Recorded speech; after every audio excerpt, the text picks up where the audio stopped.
இப்போ நீங்க பாத்துட்டு இருக்க வண்டி பாத்தீங்கன்னா 2016 மாடல், ரெண்டுமே 2016 தான். Royal Enfield classic 350. இது பாத்தீங்கன்னா BS3 கார்பரேட் வண்டி. ஃபர்ஸ்ட் வண்டி பாத்தீங்கன்னா TN 59 நம்பர், ரெண்டாவது பாத்தீங்கன்னா TN 57 நம்பர். இந்த ரெண்டு வண்டியுமே பார்க்கிங் செல் கணக்கில் தான் நிக்குது. இன்னைக்கு கார்பரேட்டர் வண்டி அதிகமா இருக்கிற ஒரே இடம் பாத்தீங்கன்னா மதுரையில நம்ம SKR பைக்ஸ் மட்டும் தான். ஏன்னா கிட்டத்தட்ட நீங்க கடைக்கு வந்தீங்கன்னா மினிமம் பாத்தீங்கன்னா ஒரு 5ல இருந்து 10 கார்பரேட் வண்டி மட்டும் இருக்கும். இந்த வண்டி எல்லாத்துக்கும் ரேட் தெரிஞ்சுக்கிற மாதிரி நீங்க ஆசைப்பட்டீங்கன்னா www.skrbikes.com போங்க. அப்படி இல்லைன்னா SKR பைக்ஸ் ஆப் நீங்க பிளே ஸ்டோர்ல ஏத்திட்டு அதை போய் செக் பண்ணி பாருங்க. இல்ல கடை நம்பருக்கு காலைல 10 மணில இருந்து சாயங்காலம் 8 மணி வரை கால் பண்ணுங்க. இல்ல நேரிலே வாங்க.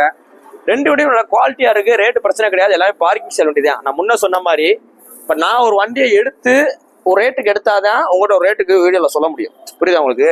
இது எல்லாமே பார்க்கிங் செல் தான். அதனால ரேட்டு முன்னப்பினாதான் இருக்கும். நேர்ல வாங்க, டைரக்டா கஸ்டமர்ட்டே பேசுங்க. ரேட்டை முன்னப்பினா பார்த்து குறைச்சு கொடுத்தலாம். போஸ்ட் டேட் பாத்தீங்கன்னா நவம்பர் 28, 2024 போறோம். அந்த வண்டி பாத்தீங்கன்னா மதுரை SKR பைக்ஸ் இருக்கு. வேணும் கொஞ்சம் நேரில் வாங்க.